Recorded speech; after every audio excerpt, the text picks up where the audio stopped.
Bienvenidos a un nuevo programa de personajes de la Venezuela virtual. Esta vez estoy con una persona que tiene el mismo apellido que yo, se llama Iliana González o Goncalves, Ujú. que está en Madrid. ¿Cómo estás, Iliana? Hola, Jorge Goncalves, pero primo quizás. Me Sí, estoy muy bien. ¿Y tú qué tal estás? bueno, aquí he estado viendo, escuchando algunas de tus videos que hay en YouTube y eso, súper Ujú. fascinado con esa prima.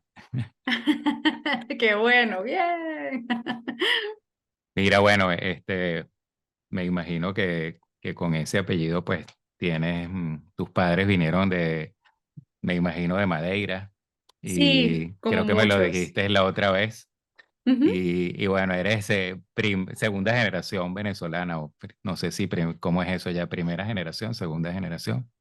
Bueno, soy de la primera generación de migrantes. Mis padres llegaron a Venezuela, cada uno por su cuenta, pero cerca de los años 60. Y bueno, vivieron en Venezuela pues 50 años aproximadamente. Ahora ya no están allá. Yo tampoco estoy allá. Pero sí, soy de la primera generación de migrantes que llegaron por allá. ¿Y cómo es en tu caso? ¿Tú eres Bueno, hijo de la primera generación o de la segunda? yo soy hijo de padre de Madeira y madre de Venezuela. Ah, ok. Y bueno, papá llegó también ahí en los años 40 y, y bueno, se casaron en los 50. Ok, Entonces, ya. y yo nací en los 50, ya soy un viejito, una cascarita. Un joven con experiencia. Sí, bueno, digamos, la familia de mi padre, que eran bastantes hijos, eran 11 hijos en total, 10 se fueron a Venezuela. O sea Wow. que hubo bastante familia proveniente de Madeira en Venezuela, hay todavía bastante, porque bueno, Dios dijo, creced y reproducíos. Entonces, Tal cual. sí. Tal cual. Y bueno, uno puede ver así también cómo se van mezclando las culturas, cómo las migraciones en algún momento se estabilizan y cómo empiezan a integrarse y a diluirse con otras culturas. Pues no ocurre siempre en la primera generación, ¿no? Ujú. Así Mira, es. tú, bueno, no sé cómo empezaste con el canto, pero o sea, escuchándote, pienso que es una forma también de buscar las nuevas raíces, ¿no? En tu caso. Sí, a ver, mis padres no son músicos, ninguno de los dos tampoco cantan ni tocan ningún instrumento, son melómanos, 100%. Y en casa siempre se oyó muchísima música de muchos géneros, música en español, música en portugués, bueno, baladas, pop, rancheras, música colombiana, música tradicional venezolana, muchísima. Porque aunque mis padres son oriundos de la isla de Madeira, se mezclaron bastante bien y rápido con la cultura local. Entonces, la manera de cantar o la aproximación que tengo con la música tiene que ver mucho con la música de raíz, por supuesto folclórica, pero también con la raíz no solamente de Venezuela, sino Portugal y pues un poco el mundo entero, ¿no? Me parece que es muy genuino ir a los orígenes de la música, de las formas de expresión que tenían las personas y a medida que fui creciendo fui estudiando música un poco, fui como formando parte de grupos folclóricos de tradición portuguesa, entonces claro, cada región tenía su manera de cantar, su forma de bailarse y tuve la oportunidad como de nutrirme mucho de esto. Fuera de asociaciones culturales como los centros por ejemplo, está el Centro Asturiano en Venezuela, está el Centro Portugués o el Club Ítalo, por ejemplo, pero mis padres nunca pertenecieron a estos lugares, sino que se acercaron a través de las agrupaciones que hacían vida musical y cultural fuera de estos muros, ¿no? Una vez que comencé a estudiar música, empecé en los talleres de cultura popular de la Fundación Vigo y fue como un acercamiento también a los instrumentos tradicionales, toqué un poco de mandolina, después un poco de cuatro, un poco con las actividades musicales del colegio. Entonces siempre había como un ambiente muy rico, muy, muy musical y a mis padres les gustaba mucho ir a conciertos. Entonces recuerdo que de niña íbamos a los conciertos en el aula magna, por ejemplo, o se veía conciertos en la televisión. Y aunque ellos no cantaban, se daban cuenta de que había algo en mí que era más que el simple goce por sentarse a hacer cualquier actividad mientras oyes la música. Ya era que utilizaba parte de los utensilios de cocina o de limpieza para hacer música. Entonces recuerdo sentarme con mis hermanos a hacer una orquesta de rock, por ejemplo. Entonces todos los digamos, enseres de plástico rotos porque nosotros jugábamos a que éramos bateristas, hasta que, bueno, mis padres compraron los instrumentos y comencé como a involucrarme con la música así como un juego, pero sí, después fui aprendiendo un poco más de las tradiciones y también empecé a darme cuenta que había muchas similitudes entre algunas formas musicales de Portugal, en este caso de la isla de Madeira, con algunas tradiciones venezolanas en los bailes, en los géneros, en las maneras de cantar. Y eso fue lo que a mí me hizo, digamos, quedarme un poco sin olvidarme de las raíces. Fui aprendiendo otras cosas, estudié algo de canto lírico también, un poquito de jazz. Me acerqué más a la música coral en mi tiempo de universitaria, pero nunca abandoné mis raíces lusitanas y más bien traté de buscar como semejantes o, digamos, ecos de esa música en la música venezolana. Bueno, me parece bien bonito lo que me cuentas. Estuviste en un colegio en español. Sí, sí, digamos que aunque mis padres conversaban en portugués, Ujú. entre ellos en casa y hablaban, por supuesto, ahora una mezcla también de portugués con español. En el colegio hablábamos español y mis padres siempre se esmeraron porque nosotros habláramos correctamente español. De hecho, en algún momento mi madre siempre cuenta que cuando empezábamos a entender todas las conversaciones en portugués, ellos decidieron no hablar más en portugués en casa, pero ya eso estaba metido dentro de nuestra esencia, ¿no? El portugués iba a la comida, a la mesa.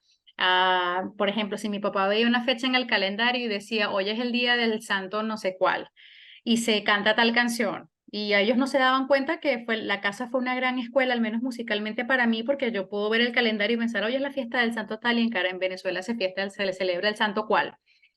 Entonces, eso fue haciéndose parte de nuestro cotidiano y aunque entre nosotros podemos hablar perfectamente en español, a veces hablamos en portugués, pero no fue una cosa exclusiva de estamos en Venezuela y vamos a preservar nuestra cultura y vamos a permearla, no la vamos a permear, todo lo contrario, más bien era una mezcla entre español venezolano y portugués.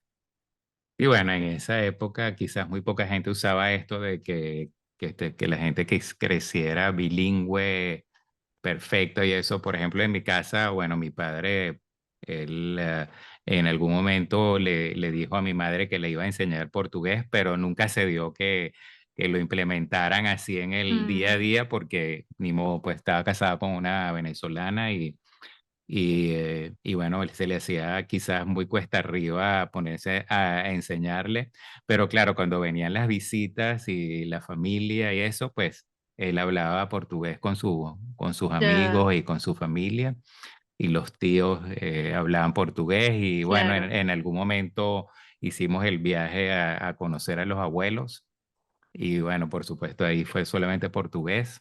ya. Y mi madre aprendió a escribir portugués para escribirle a los suegros, a las cuñadas y eso, ¿no? Sí, es que era muy tradicional eso. Yo recuerdo antes de ir la primera vez a Portugal, pues hablar al teléfono con mis abuelos. Entonces era como que yo entendía todo, pero no podía expresarme. Entonces a mi casa llegaba mucho la prensa internacional y mis padres escuchaban todas las tardes, había un programa en la AM que ya no recuerdo el nombre, pero sé que la persona colocaba una hora de música portuguesa y era así como el momento del compartir, ¿no? Y cuando llegaban las cartas, yo recuerdo leerlas en voz alta en portugués y traducirla simultáneamente al español. No es tan difícil, la verdad, pero siempre tuve muchísima curiosidad y cómo se dice tal palabra y cómo se expresa tal otra, ¿no?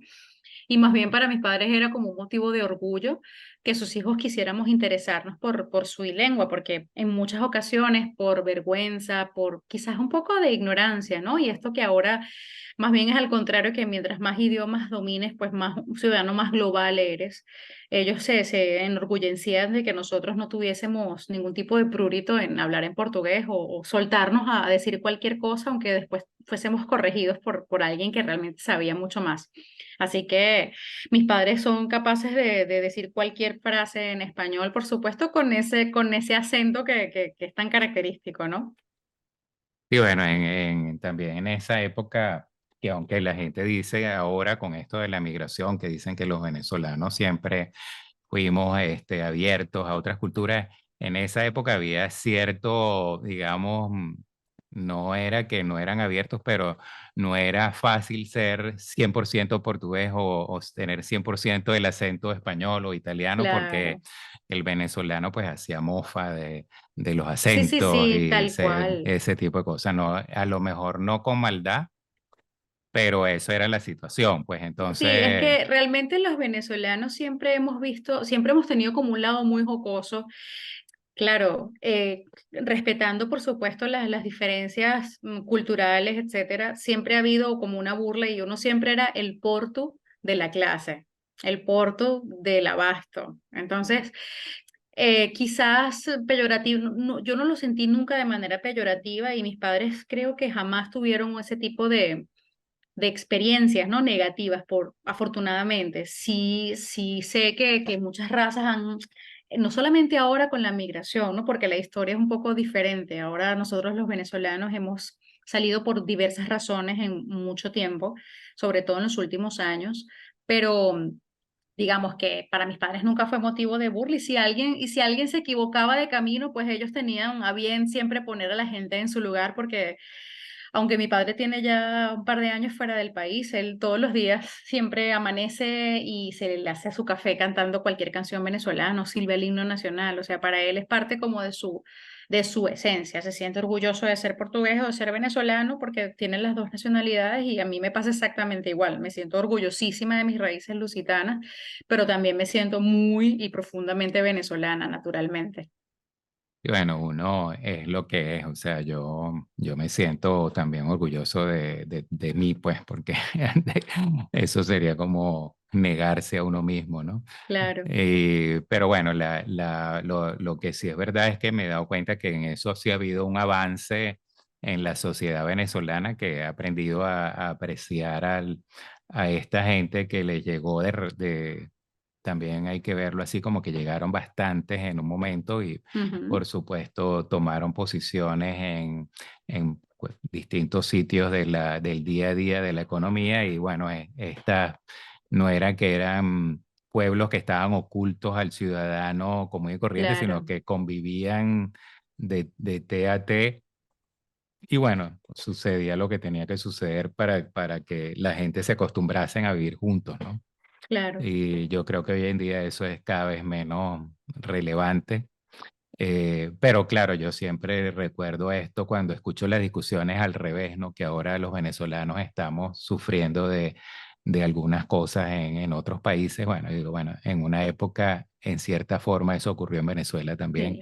Sí. Y, y, y bueno, de quizás en una forma no tan extrema, pero Creo sí. que diferente, pero sí, pero yo creo que es normal, o sea, tú tampoco vives en Venezuela, tú ahora estás ubicado en otro lugar y como veedor de cultura, por así decirlo, tú puedes ver cómo, tú puedes transmitir la cultura local con lo que tú eres, con tu esencia venezolana, con tu esencia lusitana, que no tiene nada que ver con lo luso que está en este momento geográfico en el país, ¿no?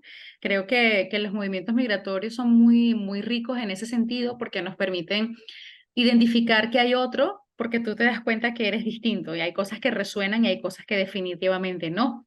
Incluso dentro de Venezuela hay un colorario de modos de vida y de formas de habla, o incluso de la música que escuchas, de lo que tú te sientes identificado con lo que comes, que por supuesto viene muy dado por el entorno en el que tú tienes. Y ciertamente los venezolanos hoy en día nos vemos como, nos reconocemos como venezolanos en cuanto vemos que hay algo que hace o no eco en nosotros, Y estando bueno, fuera. la última vez que estuve ahí, estuve en un restaurante de esto que venden carne de espeto y me Ok, pareció buenísimo comer el milo con ajito y cosas de este. Dije, oye, estamos cada vez como más presentes en la cultura venezolana, pues, porque claro, pero eso es eso, como eso no comer, existía antes, ¿no? no, eso es como comer arroz chino fuera de Venezuela. El arroz chino de Venezuela es arroz chino venezolano. Tú vas a comer arroz chino en otros lugares y sabe delicioso, pero no es el chino venezolano que uno está acostumbrado. Y creo que con la comida portuguesa pasa igual. Sí, bueno, en mi casa el papá era una persona que cocinaba no siempre, pero claro, cuando cocinaba, cocinaba delicioso, Ya, cuestiones que él hacía, me imagino, venía de su familia.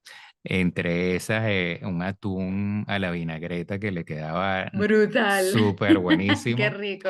Y bueno, se supone que ese atún así era como que para uno irse lo comiendo poco a poco, pero esa era de las cosas que uno se paraba a medianoche y hurtaba.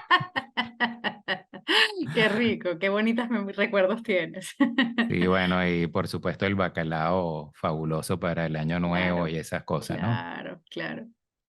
Y bueno, a mis tías, a cada una le tengo mi manía cuando las visito porque, bueno, por ejemplo, hay una que hace unas vainitas, también hacía el escabeche, que le Ujú, quedan buenísimas, otras hacen ya. tortas, otras hacen las broas, Ujú, y bueno, es así, uno va paseando pues, y deleitándose por los tal sabores cual, tal cual. de la parte de la familia portuguesa que también han mantenido esa tradición, pues que en como es de lógica para diciembre y para esas cosas, ¿no? Ujú, ujú. Los pesebres preciosos. Sí, eso es una de las cosas como muy, muy bonitas y, a ver, estas tradiciones que también en Venezuela se vivía, ¿no? Y que todavía en el interior del país se hacen. Yo tuve la suerte de ir a Mérida hace un par de años y esta cosa que hacen las misas de aguinaldo, las misas de a las 5 de la mañana o las misas de fin de año que eran a medianoche y se extendían porque se cocinaba muchísimo y el día siguiente eran unos almuerzos que iban hasta la tarde siguiente.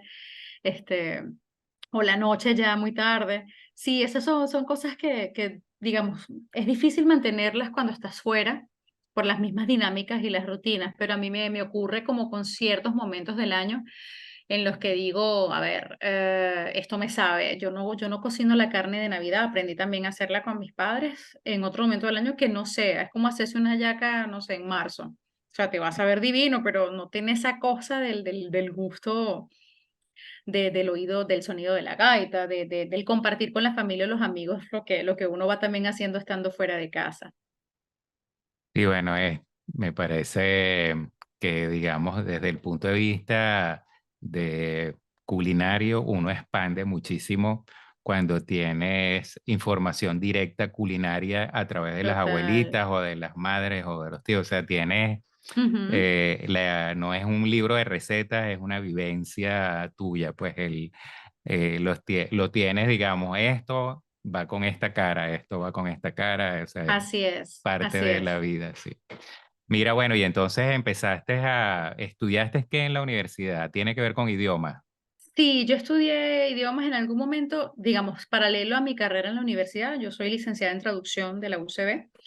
Me estudié en un conservatorio porque siempre tuve esa dualidad, ¿no? ¿Será que abandono la música y el conservatorio y me dedico solamente a la academia? Porque los idiomas siempre han estado en mí. De niña yo quería ser aeromoza porque me encanta viajar y ya me gustaba desde niña, pero bueno, de cierta manera hablando idiomas he podido viajar estando con el pasaporte en cero. Es una forma de vida también. Pero combiné los estudios del conservatorio, estudié en la José Ángel Lamas un par de años y proseguí, pues me gradué de licenciada en traducción. Y bueno, pues por supuesto disfruté muchísimo mi época universitaria de estudiante. Fui miembro del Orfeón Universitario, que es patrimonio artístico de la nación y que además ahora está viviendo un momento de florecimiento precioso. Han podido representar a Venezuela este año en un festival en Barcelona y se llevaron muchos premios, han estado en Italia también.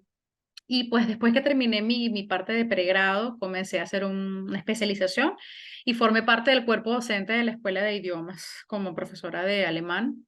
Una cosa que yo Buenísimo. no me lo tenía planteado, pero pues, no sé, creo que la profesión te va escogiendo un poquito. Seguí haciendo mucha cultura, mucha música y tuve la ocasión también de ir combinando esos saberes de la lengua con los culturales.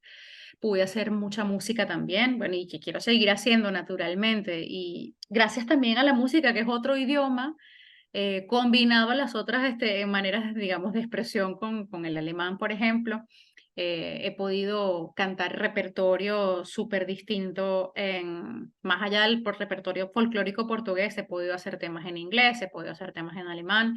De hecho, tuve la dicha de trabajar de la mano con Aquiles Báez, que hace un año, lamentablemente, pues ya no está entre nosotros, y pudimos hacer un homenaje a Kurt Weill y a Bertolt Brecht con una compilación de unos 14 temas de musicales de estos dos genios de la cultura y la lírica alemana. Y bueno, ese disco está listo con el propósito de, bueno, de poderlo sacar a la brevedad.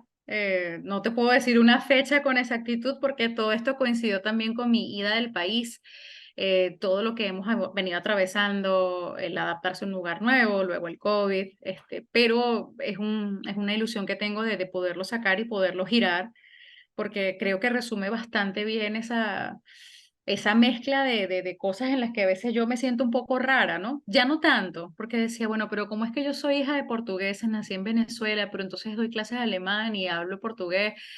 Era como, yo no, yo decía, ¿dónde meto yo tantas cosas? Y ese disco tiene esa mezcla de lo que yo siento que puedo hacer. Y nada, pues no puedo sino sentirme súper agradecida de haber decidido estudiar idiomas, de haberlo combinado con la música y encontrarme como con tantas manifestaciones bueno, que me permiten conocer así de directa mano lo que ocurre, ¿no? En lugares como Alemania o como Austria, por ejemplo, o incluso Portugal o Brasil, porque por supuesto que leer las obras traducidas y la música traducida es muy interesante, pero cuando lo tienes en la lengua, hay como frases y palabras que tienen como una carga muy especial. Por ejemplo, se ha hablado mucho de la palabra saudade y bueno, eso es como una tristeza, pero con alegría, pero con nostalgia y con rabia, pero también con como te alegras de tener saudade. Es una cosa rara y al entenderlo dentro de la lengua es muy, muy bonito. Y aunque haya equivalentes en las otras lenguas, nunca da sabes, como que ese color que tiene la palabra, no lo sé. Sí, bueno, una de esas palabras que cuando se tiene, se entiende. Sí, Exacto. Exacto, exacto. ahí te hace plin. Ujú. Mira, bueno, ese sería entonces, ese último disco es entonces con Aquiles. Sí, O nosotros sea, hicimos, sería su último disco que habrá al trabajado, o menos uno de los conmigo, últimos. sí, digamos, él logró hacer un montón de trabajos y fue sacando algunos temas que algunos los colgó en YouTube, algunas cosas se quedaron grabadas en estudio, pero así Mm. como me ocurre a mí, también le ocurre a otros amigos y colegas de la música que se quedaron como con cosas de él y bueno, se quedaron con cosas que hicieron con él y ahora las cosas que son para él o para honrar su memoria, ¿sabes? Porque tuvimos un grande entre nosotros y creo que no hay mayor paga, si se puede hablar de esa palabra, o recompensa, que no solamente hacer la música que él con tanto esmero hizo y que significa tanto para quienes hemos interpretado sus obras, sino también inspirarnos en su legado para seguir adelante, al menos con él. Esto fue lo último que hice. Antes de que él falleciera, él estuvo de gira acá en España y pudimos compartir un concierto espectacular en una sala en Madrid, importante. Y bueno, pues la idea era un poco, el próximo año le decía, bueno, pues el próximo año te vienes y giramos este disco y lo sacamos. Y él siempre decía, pues los proyectos hay que darles concreción y pasar a lo próximo, porque lo próximo siempre va a ser diferente y es como un avance. Así que tengo esa deuda moral y profesional con él y conmigo, obviamente. Bueno, la verdad es que, como quien dice, esperando que salga, porque me imagino que debe ser Sí. súper interesante por los dos, porque, bueno, imagínate tu voz con este tipo de temas y me imagino así como algo poético, algo... Sí, fíjate que musicalizamos un poema que se llama Mein Land Ajá. y pues bueno, tiene que ver con esa división, ¿no? Que en su día Alemania tuvo. Y una de las frases de ese poema lo hicimos en alemán y en español. Eso también es una cosa interesante que pudimos hacer algunos temas bilingües. Yo recito una parte de ese poema y una de las preguntas era como que si ellas están divididas, aunque han crecido como siamesas, ¿cómo las puedo amar si las dos son tan distintas? Y en algún momento ese poema me interpeló muchísimo cuando tomé la decisión de salir de Venezuela que sigue siendo mi casa y al país al que quiero regresar siempre que pueda. Yo creo que ese disco representó para mí como sin saberlo mucho, una manera de andar un camino diferente. Hicimos una compilación de obras, de varias obras de teatro que hicieron estos dos representantes, Kurt Weill y Bertolt Brecht. Eh, Hicimos cosas que también tienen que ver con la música del Caribe. Hicimos un tema, estoy aquí dando un poquito de spoiler alert. Primicia. Primicia total, de verdad. Hicimos un tema que se llama Mackie Messer o Mac the Knife o Pedro Navaja, y Ujú, pues tiene una mezcla de esas tres cosas. Está cantado en tres lenguas. Eh, Hicimos temas en francés también, porque, bueno, forma parte como que de ese estilo cabaret, ¿no? Pero además de eso, y de ese tema, de ese disco, ese proyecto en Venezuela se llamó Berlineando y tuvo que ver con los 20 años de la caída del muro ujú. y, digamos, la embajada alemana en su momento pues fue un gran impulso para hacer esto, las instituciones alemanas como el Goethe-Institut y bueno, la UCB, que digamos era el sitio donde yo estaba, también pusieron lo suyo, ¿no? Para realizarlo en el estudio de Edgar Espinosa en Caracas. Además de hacer de este trabajo, luego vino un otro disco que ya salió afortunadamente y que me gustaría aprovechar esta ventana y esta conversación contigo tan agradable para mostrarles. Es un disco que se llama Lusofonías, que se Mm. pudo hacer también con la dirección musical de Miguel Chacón, los arreglos de Aquiles Báez y bueno, una plantilla de músicos espectaculares. Pues bueno, Miguel en el bajo, Aquiles en la guitarra, Pilín Rivas en la percusión y Jorge Torres en la mandolina. Y en las voces estamos Andrea Imaginario y mi persona. Es un disco precioso que ya está disponible en todas las plataformas. Está en Spotify, en YouTube, en Apple Music, en Amazon Music. Pues está acá. Esta Qué es bueno. la carátula del disco. Además es precioso y tiene muchos temas. Se llama lusofonía también un poco como para acercar estas dos vertientes, ¿no? Bueno, tiene unas fotografías preciosas que nos hizo Luis Calderón. Estuvo Alonso de la Cruz en los controles. Fue un disco que se grabó íntegramente en vivo, en directo, en el Centro Cultural Chacao. Y la verdad es que fue súper especial por los arreglos, porque hubo cosas inéditas, porque fue la primera vez que el Instituto Portugués de la Cultura, que también, digamos, fue un gran apoyo para poder sacar este trabajo, pudo salir del centro portugués y acercarse a muchas personas que ni siquiera sabían qué era el fado o que cómo sonaba la música en portugués. Entonces hicimos una recopilación de temas propios, temas que ya han sido grabados, versionados. Y me enorgullece muchísimo que tanto Andrea como yo hicimos un homenaje a Venezuela. Ella toca un tema que es un tema que se llama Perdigón o Perdigão, Ujú. con el cuatro. Y yo hago un bolero de Simón Díaz, también por sugerencia de Aquiles, que es un bolero que se llama ¿Qué vale más? Y que Me me encanta, ha sí. dado muchísimas satisfacciones. A la gente le encanta. No solo los portugueses que estuvieron en Venezuela que de inmediato identifican eso y dicen, pero qué maravilla, eso parece un fado, o sea, si no conocieran el tema anteriormente dijeran que es un fado castizo, pues. Así que pues este Mira, disco nos tiene muy felices. lo tengo en mis favoritas de YouTube ¿Viste? desde hace, ¡Ah! no sé, como 4 años, algo así. Qué bonito. Me pareció precioso. Mira, bueno, conozco a Miguel Chacón, éramos vecinos y bueno, Imagínate. y aquel cuadro que está allá es hecho por María, para ¡Wow! ¡Qué descanse. lujo! Sí. ¡Qué bello! Bueno, es un súper músico, o sea que por lo Sí, sí, menos claro. está súper acompañada.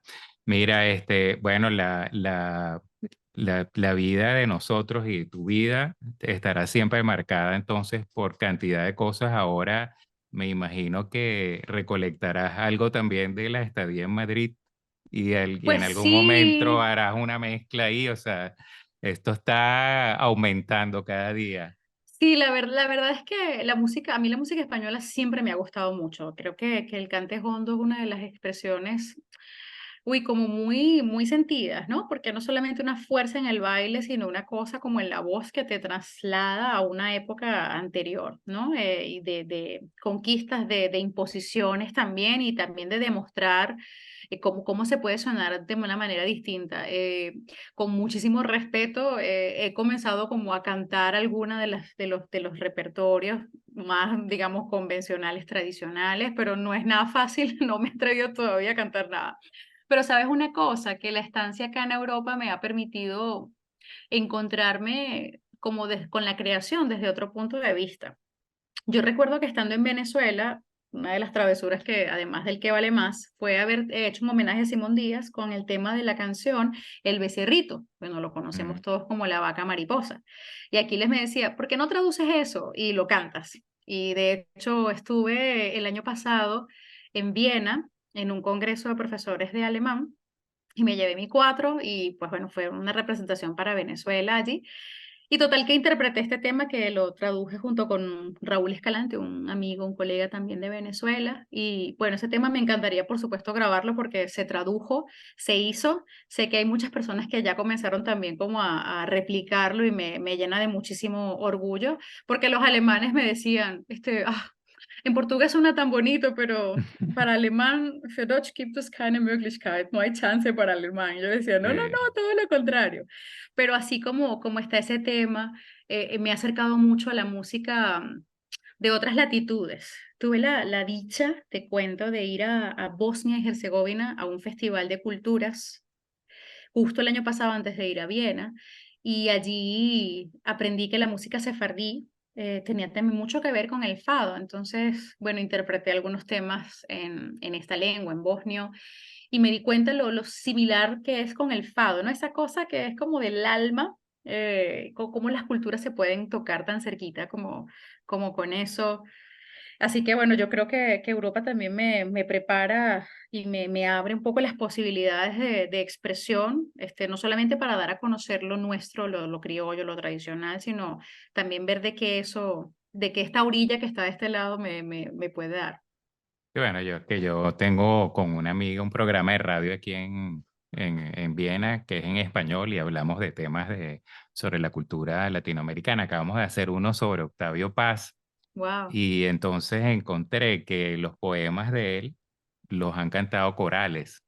O sea que Sí, es tan bello escuchar un poema leído lentamente, pero además entonces escucharlo en voz de corales y eso es una elevación total. O ujú, sea, ujú, y bueno, Octavio Paz decía que una de las cosas que él le sirvió mucho fue ver a México desde afuera, porque él decía, cuando tú estás en México, estás como encapsulado en México, ya, en lo que se habla en México, en las discusiones de México, pero no ves a México desde afuera. Y es una de las pocas personas que yo he escuchado que dice que Latinoamérica de hoy en día, para ser realista, no podría ser sin la relación que tuvo con sus colonos. O sea, total. nunca vas a regresar a la Latinoamérica, que no se llamaba tampoco Latinoamérica, Ujú, prehispana, porque eso es imposible. O sea, lo que hay es lo que hay, que somos nosotros, estas mezclas de culturas, todo eso. Y a eso es lo que hay que sacarle el provecho, ¿no? tal cual.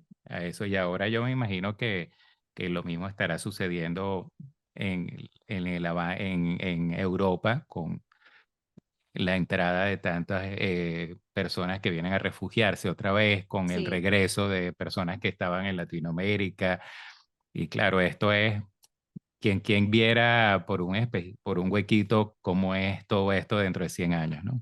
Sí, tú sabes que yo tuve la suerte de estar la semana pasada, llegué el martes y jueves. Estuve en Madeira por 10 días atendiendo diversos asuntos y me sorprendí muchísimo de ver no solamente el uso descendientes como yo, sino venezolanos que pues ahora han tomado la decisión de salir y que se han ido insertando poco a poco en los espacios laborales pues y sociales de este contexto, que es una isla muy pequeña, que es una isla pues que está en el medio del Atlántico con un clima fantástico y no solamente que hablan y se sienten orgullosos de hablar en español, sino que poco a poco también van incorporando el portugués a su lengua y yo creo que esa apertura va a hacer que Venezuela digamos, destaque aún más las bondades que tiene.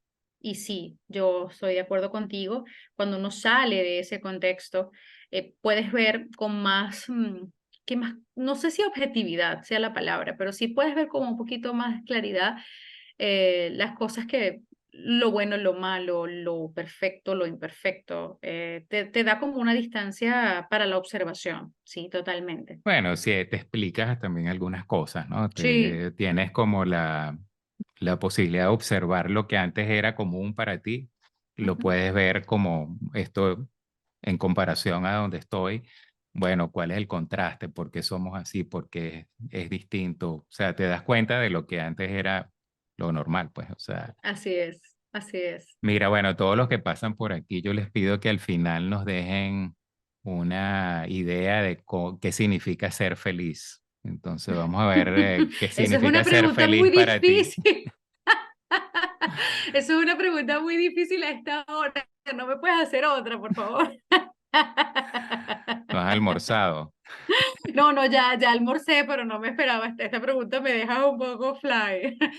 Pues mira, no sé, chicos, ser feliz. Yo creo que despertar cada día es ser feliz.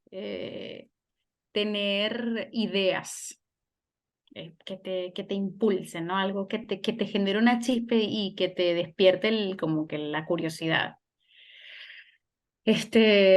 Oye, hundir los pies en el mar, eso es para mí ser feliz. Eh, Sabes, que veas a una persona y te sonría, que te vea a los ojos. Hoy en día que estamos tan, digamos, limitados y expandidos a la vez con la tecnología y tener la posibilidad de ver a alguien a los ojos y que esa persona haga clic contigo, así sea un transeúnte, alguien que pase, una mascota, y ese momento que es esa magia, para mí eso es, o sea, yo te lo digo y me sonrío. Creo que de energía que a uno le hacen, pues nada, levantar la cabeza cuando anda uno, como se dice en criollo, con la empalizada en el suelo, que estás así un poquito cabizbajo, eso para mí es ser feliz.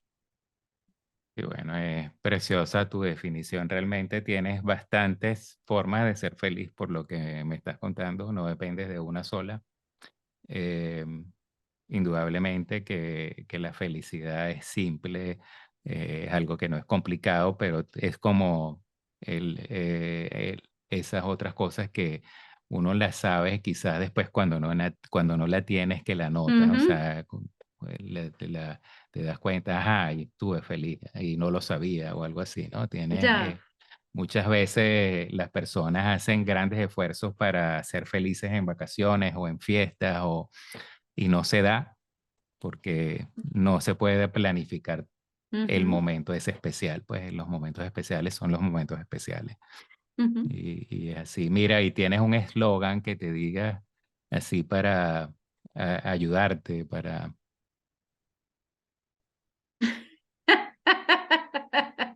Bueno, tengo varios, mis amigos me conocen, entre otras cosas porque me encantan los refranes y entonces me los he ido aprendiendo pues en español, en alemán y tal. Este, un eslogan, bueno, lo uso uno que usa una gran amiga que quiero mucho que se llama Verónica y siempre dice pues pa'lante que brinca el sapo, porque siempre va a haber desafíos, ¿sabes? Y siempre uno se va a sentir como digamos, atribulado por muchas múltiples cosas, porque tienes deudas, porque de repente la suerte no está de tu lado, porque de repente anhelas cosas que las sientes y las quieres, pero sientes que como que mientras más las quieres, más lejos de ti están. Este, paciencia, paciencia. Es una palabra que intento repetirme con frecuencia porque suelo ser muy impaciente. Pero sí, pa'lante. Pa'lante que después se mira, no sé. Sí, eso es, o sea, todas las cosas que uno a veces sientes angustias, presión y eso, Claro. bueno, dice, bueno, vamos a dormir eso y seguramente mañana habrá un nuevo día y habrá una nueva forma de enfrentarlo, pero esto de que uno se estacione en algo y se quede paralizado por los problemas no ayuda, sino que hay que decir, bueno, vamos a seguir, pues, y ya Tú sabes que a veces yo creo que uno tiene en la vida, o a mí me pasa, que tengo como soundtracks, ¿no? Entonces hay momentos en los que hay una canción que de repente en la tormenta o después que pasa, llega, ¿no? Hay una canción que interpreta una cantora, una cantante brasilera que se llama Martinalia, no es de ella el tema, que se llama ¿Para qué llorar si existe amor? O de chico, por ejemplo, amanhã vai ser outro dia, a pesar de você.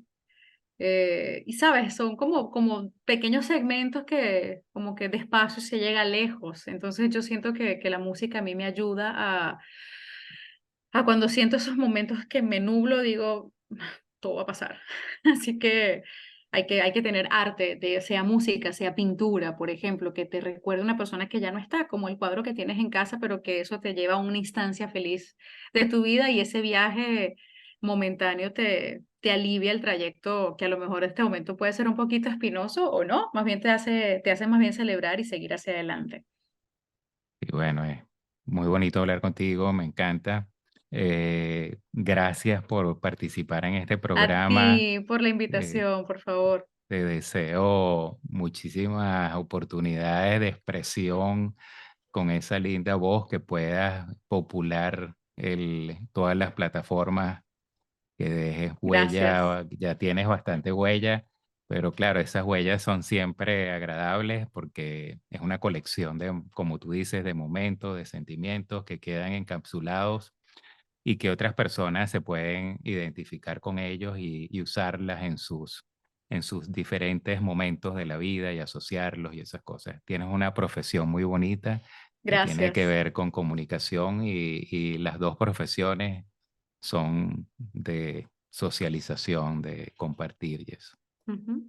Bueno, mucha salud Gracias, Jorge. y Gracias por la invitación, por este espacio tan agradable y que te hayas interesado por mi aporte en este plano, en este momento y que ojalá que las oportunidades sigan estando allí para reencontrarnos y también hacer balance de esta conversa en otro momento. Así lo deseo.